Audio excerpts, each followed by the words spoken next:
शिवसेना के पक्ष प्रमुख उद्धव ठाकरे जी से मिलने मातोश्री पे आज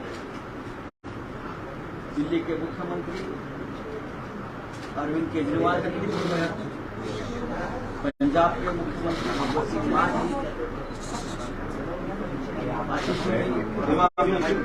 मंत्री जी भी दिल्ली, राघव छट्टा जी है, संजय सिंह साहब है। आज केजरीवाल साहब ने यहाँ जब केजरीवाल साहब मुंबई में या महाराष्ट्र में आते हैं तो अब उनकी मातोश्री की एक विजिट हमेशा पक्की रहेगी। प्यार हो गया, ये प्यार है, एक नया रिश्ता बन गया है। आज भी बहुत सी ऐसी बातें थी देश के बारे में, विपक्ष की एकता के बारे में, हमको क्या करना है, कैसे आगे जाना है, इस बारे में दो नेताओं में बहुत लंबी बातचीत हुई। और उद्धव जी की और अरविंद जी की हमेशा बातचीत, चाहे यहाँ आए या ना आए, बातचीत हमेशा चलती रही। तो आज भी जो बातचीत हुई है दोनों में, या आने वाली दिनों का जो उनका प्लान है, उस बारे में दोनों बात करेंगे। अरविंद जी जो एक विपक्ष की एकता का जो एक मूवमेंट चल रहा है, उसमें बहुत बड़ी भूमिका निभा रहे हैं। हम सब उनके साथ हैं। तो मैं चाहूंगा कि उद्धव जी और अरविंद जी आप शुरुआत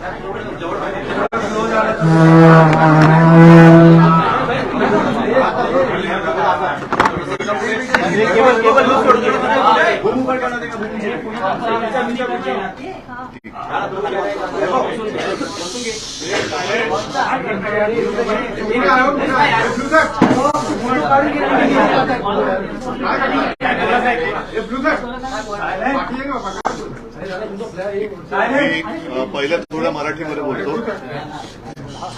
अरविंदजी, मानसाहेब आणि आपचे सगळे प्रमुख नेता गेल्या काही दिवसात दुसऱ्या वेळेला मातोश्रीत आलेले आहेत। आणि एक गोष्ट नक्की की नातं जपण्यासाठी शिवसेना आणि मातोश्री प्रसिद्ध आहे। काही लोक केवळ राजकारण करतात, पण आम्ही मात्र राजकारणाच्या पलीकडे जाऊन नातं जपत असतो। अरविंद जी, आप आए हो, मैं यही कह रहा था कि पिछले कुछ दिनों में आप लगातार दूसरी बार आए हो। हम तो रिश्ता मानने वाले और रिश्ते संभालने वाले लोग हैं। ठीक है, राजनीति अपनी और अपनी जगह पर है, स्वाभाविक है। आने वाला वर्ष निवडणूक का, इलेक्शन का या चुनाव का वर्ष है। इस बार अगर ट्रेन छूट गई तो हमारे देश से प्रजातंत्र गायब हो जाएगा। और प्रजातंत्र को कायम बचाने के लिए मैं सिर्फ विपक्ष, ये शब्द जो है वो थोड़ा सा गोलमाल शब्द है। विपक्ष मतलब किसका विपक्ष, किसका विरोधी? हम तो सारे देश प्रेमी हैं और देश से जो प्रजातंत्र हटाना चाहते हैं, वो प्रजातंत्र के लिए और देश के लिए मैं मानता हूं आज से उनको विपक्ष या विरोधी बोलना चाहिए, लोकतंत्र विरोधी। लोकतंत्र विरोधी लोगों का मुकाबला करने के लिए और देश को बचाने के लिए हम एक साथ आए हैं, संविधान को बचाने के लिए आए हैं। और जैसे अभी आपने देखा होगा पिछले कुछ दिनों में सर्वोच्च न्यायालय ने 2 निकाल दिए हैं। एक तो शिवसेना के बारे में है और दूसरा दिल्ली के बारे में, दिल्ली के विषय में। प्रजातंत्र में सबसे ज्यादा महत्व जो भी लोक प्रतिनिधि होते हैं उनका होना चाहिए। और आप मतलब अरविंद जी भी है और आप पार्टी भी है, सरकार भी दिल्ली की है।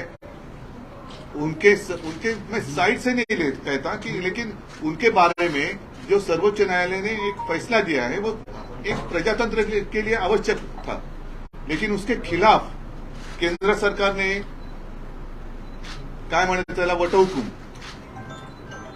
अध्यादेश लाया। तो ये कौन सा जनतंत्र है? ये तो लोगों ने चुने हुए प्रतिनिधि है, अपने लोग हैं, अपना प्रतिनिधि उन्होंने चुना है, तो उनको कुछ अधिकार होने चाहिए कि नहीं होने चाहिए? तो फिर शायद ऐसे भी दिन आ जाएंगे कि राज्य में, स्टेट में इलेक्शन ही नहीं हो जाएंगे, सिर्फ केंद्र में इलेक्शन हो जाएंगे। वो भी इलेक्शन 2024 तक होने की संभावना है। उसके बाद जनता जो फैसला करेगी वो जनता, इसलिए हम उनको नींद से जगाने के लिए एक साथ आए हैं। बाकी की जो बातें हैं मैं अरविंद जी आपको कहूंगा कि आप विस्तार से कहे, नहीं तो मैं ही सारी बातें कह दूंगा तो आपको कहने के लिए कुछ बचा। सबसे पहले मैं आप सब लोगों को शुक्रिया अदा करता हूं आज यहां आने के लिए। मैं उद्धव जी का, उनके पूरे परिवार का और उनकी पार्टी का अपनी तरफ से, अपनी पार्टी की तरफ से और हमारी पूरी टीम की तरफ से, हम जो लोग आए हैं सबकी तरफ से तहे दिल से शुक्रिया अदा करता हूं। इतना उन्होंने अब हमें अपने परिवार का हिस्सा बना लिया है।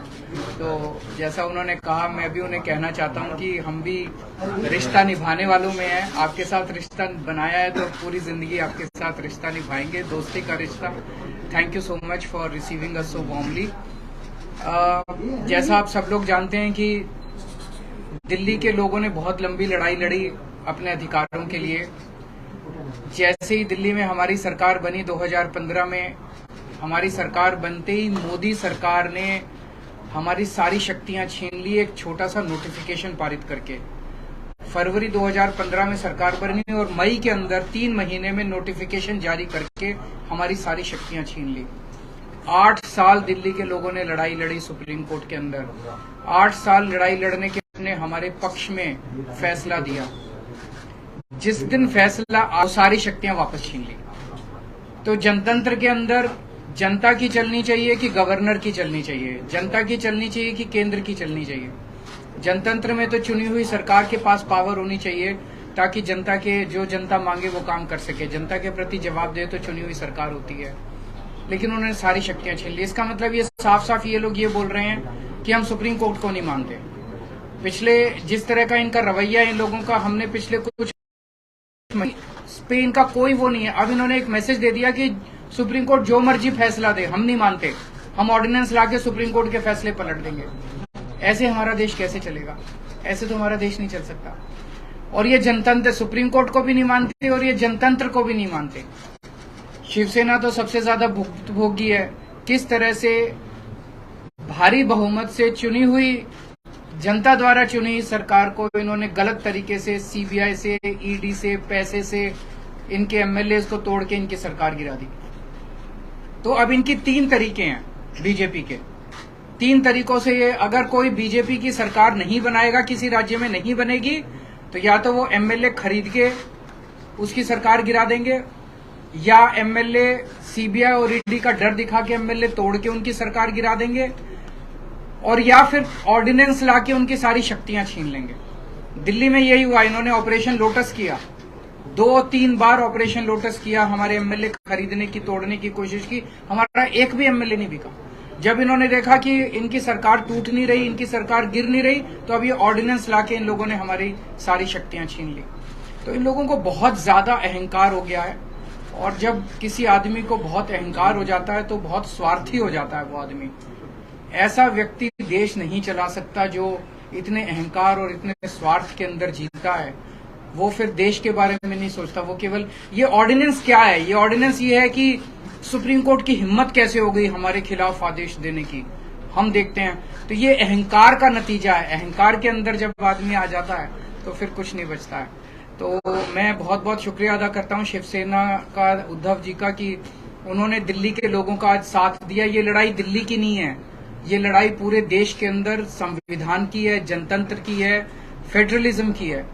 जिस तरह से सारी देश के अंदर सरकारों को परेशान किया जा रहा है, सीबीआई और ईडी का डर दिखा के सरकारें तोड़ी जा रही हैं गवर्नर्स के जरिए। आपको जान के ताज्जुब होगा, पंजाब के अंदर इस बार बजट सेशन नहीं बुलाने दिया गवर्नर ने। गवर्नर ने कहा बजट सेशन नहीं होगा। आप सोच सकते हैं, बजट सेशन की अनुमति नहीं दी गवर्नर ने। इनको सुप्रीम कोर्ट जाना पड़ा, सुप्रीम कोर्ट से आदेश लेके आए कि बजट सेशन होगा, तब बजट सेशन हुआ। तो ये तो जनतंत्र ही नहीं बचेगा। फिर चुनाव क्यों कराते हो? फिर तो एक प्रधानमंत्री और 31 गवर्नर बैठ के अपना देश चला लें। फिर कोई मुख्यमंत्री की जरूरत नहीं, कोई कैबिनेट की जरूरत नहीं, कोई काउंसिल ऑफ मिनिस्टर्स की जरूरत नहीं। इसको हम सबको मिलकर लड़ना होगा। ये केवल दिल्ली की लड़ाई नहीं है। और शिवसेना ने हमें प्रॉमिस किया है कि जब ये संसद में बिल आएगा तो संसद में इसके खिलाफ दिल्ली वालों का समर्थन करेंगे।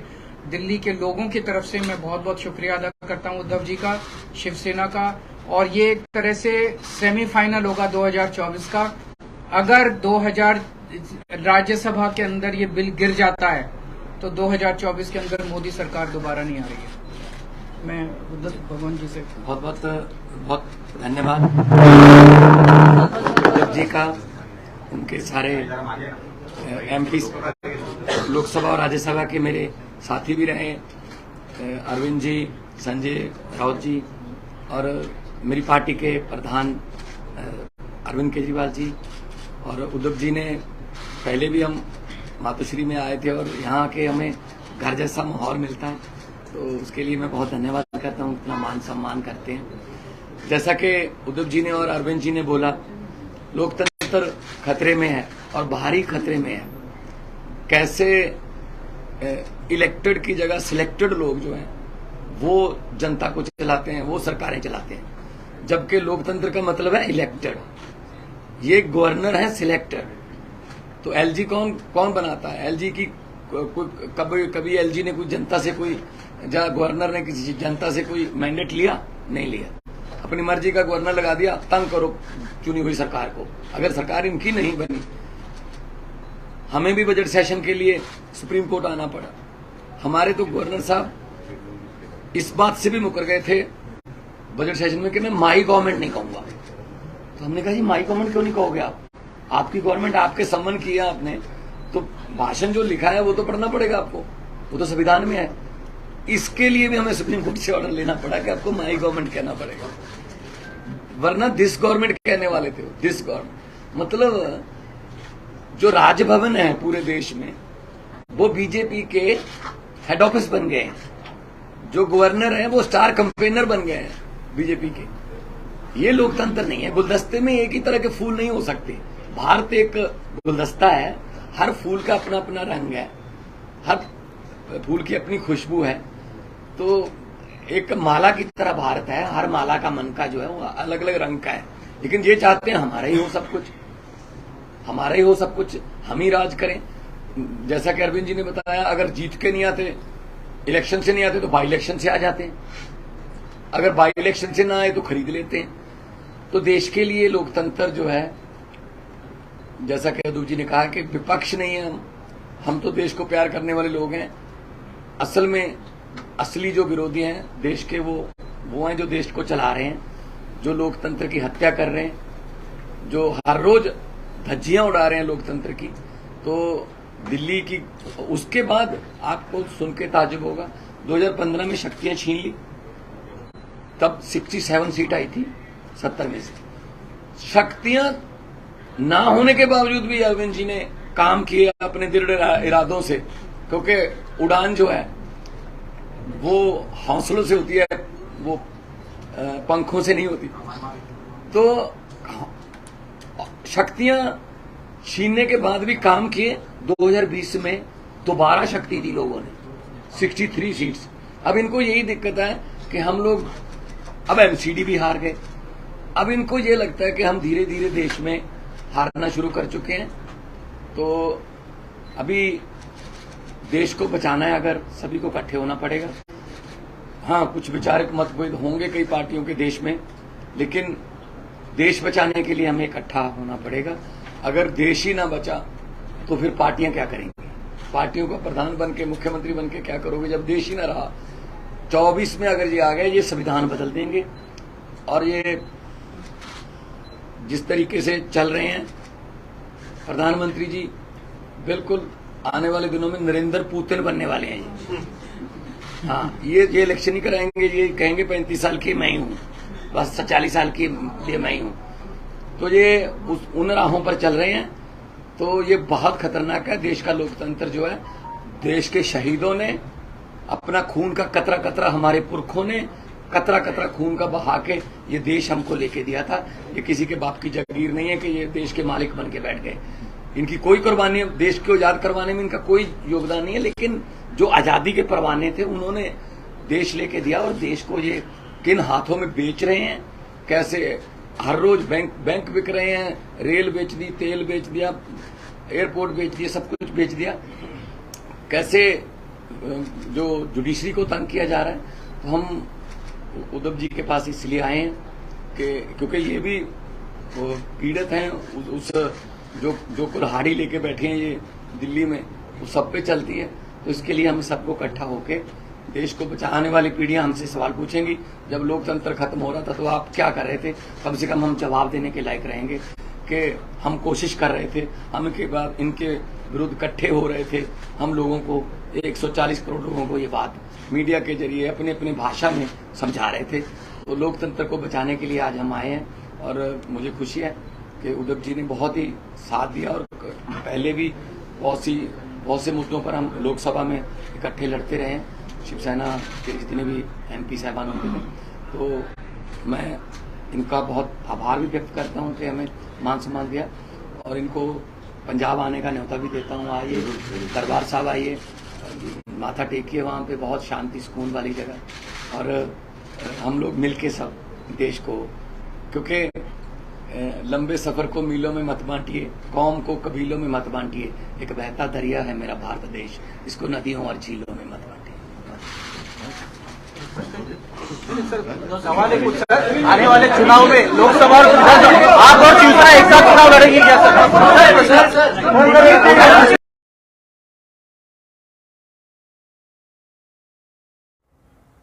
मनोरंजनाचं प्रबोधन, करमणुकीचं उद्बोधन, बातमी अचूक, माहिती बिनचूक, पाहत रहा राजमुद्रा न्यूज लाईव्ह।